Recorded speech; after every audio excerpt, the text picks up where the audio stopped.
la volonté de cette autorité. Pleinement la volonté de cette autorité. Pour chercher quoi? Pour chercher gloire, pour chercher un nom, pour être renommé, pour être craint. Et qu'est-ce que Dieu a fait? Jésus a pris Paul à un certain moment. Il dit, voilà, j'ai besoin d'un homme comme ça. Consécration. Et il regarde Paul, il dit, j'ai besoin de cet homme-là. Et de celui-là, avec lui, je peux aller loin. On peut aller loin. Il peut aller loin. Alléluia. Donc, consécration, quelqu'un qu'on consacre, c'est quelqu'un en qui Dieu a mis toute sa confiance. Jésus a mis toute sa confiance. Parce qu'il sait que cette personne peut aller loin avec lui. Alléluia. Ce n'est pas quelqu'un qui va reculer. Ce n'est pas quelqu'un qui va avoir peur. Ce n'est pas quelqu'un qui va aller calomnier derrière les gens pour dire que ouais, ah oui, moi, ben voilà. Ou bien se comparer à des gens parce qu'il est serviteur de Dieu. Non.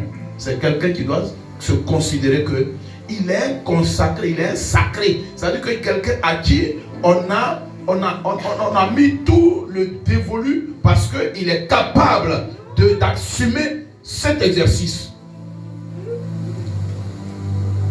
Toute sa confiance. Dieu met toute sa confiance en cette personne parce qu'il peut assumer beaucoup de responsabilités. Alléluia. Voilà que Paul a été pris. Paul était soumis au roi. Paul était volontaire. Paul était dans sa pleine conviction. Jésus le voit, il le frappe et dit, bon voilà, je vais te rendre aveugle parce que là où tu vas là, c'est très dangereux. Parce que toi, le petit là, toi là. Si quelqu'un te dit, fais ça, donc tu es déjà prêt à le faire. Donc là, aujourd'hui, c'est aujourd'hui, on s'est croisés.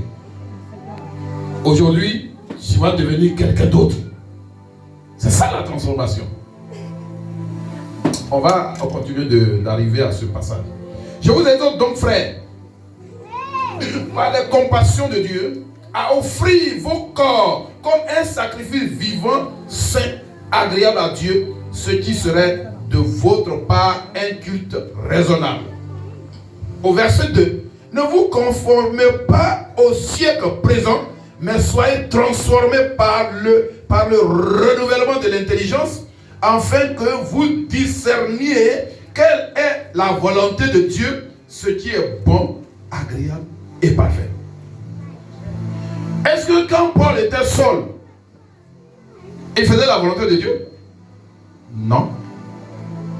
Saul n'était même pas encore transformé. Alléluia. Il dit, à offrir vos corps. Donc, Saul offrait son corps aux hommes.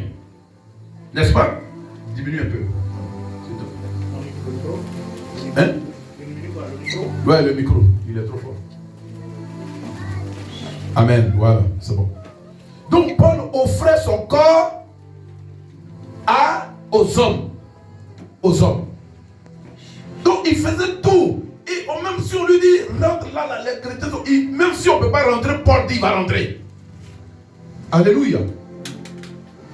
Donc, ici, Paul, il dit par la compassion de Dieu, à offrir vos corps comme un sacrifice vivant. Mais là, lui, ce n'était pas à Dieu qu'il offrait ce corps. Alléluia.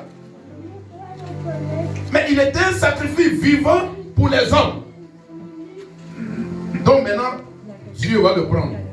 Et Dieu dit, quand on dit Dieu, il dit agréable à Dieu, ce qui serait. Mais lui ici, lui c'est agréable aux hommes, ce qui a été le culte qu'il a rendu raisonnable pour les hommes. Gloire à Dieu. Ou les actes qu'il a rendus raisonnables pour les hommes. Suivons le chemin. Ça veut dire que tout ce qui se passe dans le monde là, Dieu l'a déjà fait. Ça veut dire que c'est Dieu qui a déjà établi. Dieu qui a établi tout ça. Donc si quelqu'un est, comment on appelle, fidèle, il est loyal, il est intègre à une personne ou à un objet ou à un être vivant, gloire à Dieu, c'est que depuis